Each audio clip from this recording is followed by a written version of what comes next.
नमस्ते, कैसे हैं आप लोग? ये आईसीआई जीएसटी एफएक्यू सीरीज का क्वेश्चन नंबर 19 कर रहे हैं और बहुत ज़्यादा इंटरेस्टिंग है। इसका जवाब बहुत ज़्यादा इंटरेस्टिंग है। ये मैं सोच भी नहीं पाया था कि ऐसा भी जवाब पॉसिबल है। लेकिन खूबसूरत सा जवाब है और ये डिपार्टमेंट कितना एक्सेप्ट करेगा इस जवाब को भगवान ही मालिक है।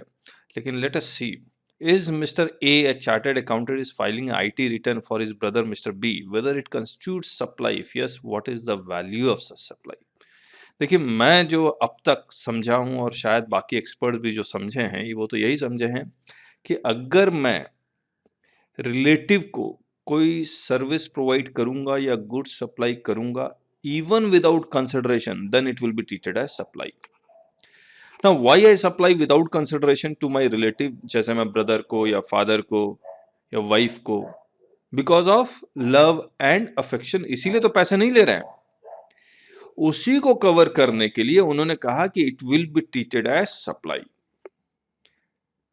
और सेक्शन 15 में रिलेटिव क्या होता है वो डिफाइन किया हुआ। अब जवाब देखते हैं, बहुत खूबसूरत जवाब है। Let us see, in terms of clause A of this 15, Mr. That CA and his brother shall be deemed to be the related person as they are members of the same family.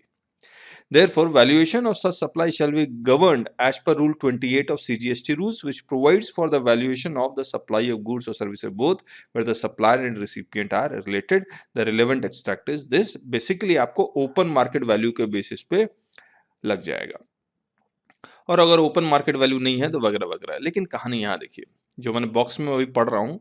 Further as per entry number 2 of schedule 1 to the CGST act, supply of goods or services or both between related persons when made in the course of furtherance of business shall be treated as supply even if made without consideration। यहाँ तक हमने बता ही दिया, लेकिन ये paragraph बहुत ज़्यादा interesting है, जो मेरे दिमाग के बाहर की चीज़ है।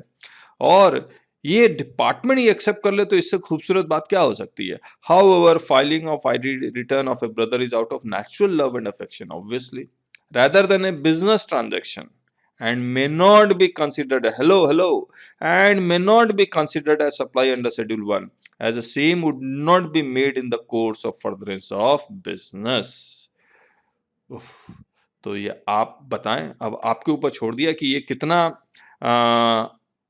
आपको समझ में आ रहा है या आपको ये कितना डाइजेस्ट आप कर पा रहे हैं। क्या डिपार्टमेंट, देखिए लॉजिक बिल्कुल बहुत अच्छा लॉजिक है। आप बाई चांस आप नोटिस बना रहे हैं या कुछ और डिपार्टमेंट से आपको नोटिस आया कि सर ऐसा सा रिलेटिव को आपने ये सप्लाई किया है, हम तो आपको ये शेड्यूल 1 एप्लीकेबल हो रहा है, रूल 28 एप्लीकेबल हो रहा है, हम आपसे जीएसटी मांगेंगे। ना आपने पैसे लिए, ना उन्होंने दिए, out of love and affection, natural love and affection है, और आउट ऑफ बिजनेस नहीं है, तो ये क्या डिपार्टमेंट मानेगा। Rather than a business transaction may not be considered as supply.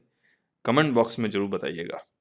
एक बात और मेरे दिमाग में आई कि अगर ये out of natural love and affection rather than a business transaction, ये तभी पॉसिबल है, मान लीजिए एक चार्टर्ड अकाउंटेंट है जो एम्प्लॉयमेंट में है, वो अपने ब्रदर का रिटर्न हेल्प करवा रहा है, तो obviously it is not as per business transaction, not in the course of furtherance of business.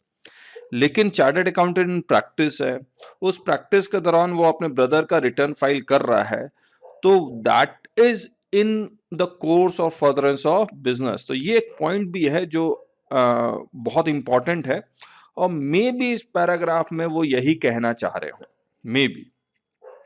लेकिन अगर वो ये कहना चाह रहे हैं कि बिजनेस चार्टर्ड अकाउंटेंट प्रैक्टिस है, उसके दौरान अगर वो कोई सर्विस प्रोवाइड कर रहा है अपने ब्रदर के लिए या किसी और के लिए, तो definitely it will be in the course of furtherance of business. बस बट लेकिन आपका ओपिनियन बहुत मैटर करता है, आप कमेंट बॉक्स में जरूर से लिखिएगा। मैंने ये रूल 19 के अलावा छोटा सा वीडियो, लेकिन और कुछ मैं ऐड नहीं कर रहा हूँ क्योंकि बहुत ज्यादा इंटरेस्टिंग क्वेश्चन था ये। तो नेक्स्ट वीडियो में मिलते हैं, लेकिन आप हमारी वेबसाइट जरूर से विजिट कीजिए taxbykk.com। मैं आपको दिखला देता हूं। तो ये हमारी वेबसाइट है taxbykk.com। इसमें क्लासेस में जाइए, और जीएसटी की सर्टिफिकेट कोर्स है, सीएस प्रोफेशनल, सीए फाइनल, सभी लोगों के लिए है। और जीएसटी आप वाकई में अच्छा सीखना चाहते हैं तो 170 आवर्स की क्लासेस है। आप स्टार्ट कर सकते हैं 95 आवर्स के साथ, और बहुत ही रीजनेबल रेट है 1750। पेन ड्राइव का एक्स्ट्रा है, हार्ड कॉपी का एक्स्ट्रा, वरना पीडीएफ तो मिलता ही है आपको, आप प्रिंट आउट ले सकते हैं उसका। तो इतना और 95 आवर्स का आपको यहाँ पर मिलेगा। और जिस तरह से हम लोग समझाते हैं एकदम लाइन बाय लाइन पढ़ेंगे, एक-एक चीज़ पढ़ेंगे, आप एक-एक वर्ड पढ़ेंगे, हर एक नोटिफ़िकेशन सर्कुलर पढ़ेंगे आपके साथ। और आपको डेमो लिंक भी मिल जाएगा। एकदम शुरुआत में हिस्ट्री से शुरू करेंगे, कैसे ये शुरुआत हुई थी जीएसटी की, और ये इतने सारे लिंक हैं। साथ में एमसीक्यू भी डिस्कस करेंगे। ऑलमोस्ट सारे एमसीक्यू हमने अपलोड किया है। और आने वाले समय में 2-3 महीने बाद हम लोग जीएसटी की लाइव क्लासेस, ये वॉल्यूम 1 की शुरू भी करेंगे। लाइव क्लासेस होगी वो, तो वहाँ पर लाइव इंटरेक्शन होगा, तो वो और ज़्यादा अच्छा रहेगा, क्योंकि लाइव आप क्वेश्चन पूछ सकते हैं और ये लाइव क्लासेस की ही रिकॉर्डिंग है, तो आपको ये भी बहुत अच्छा लगेगा। So thank you so much, bye bye.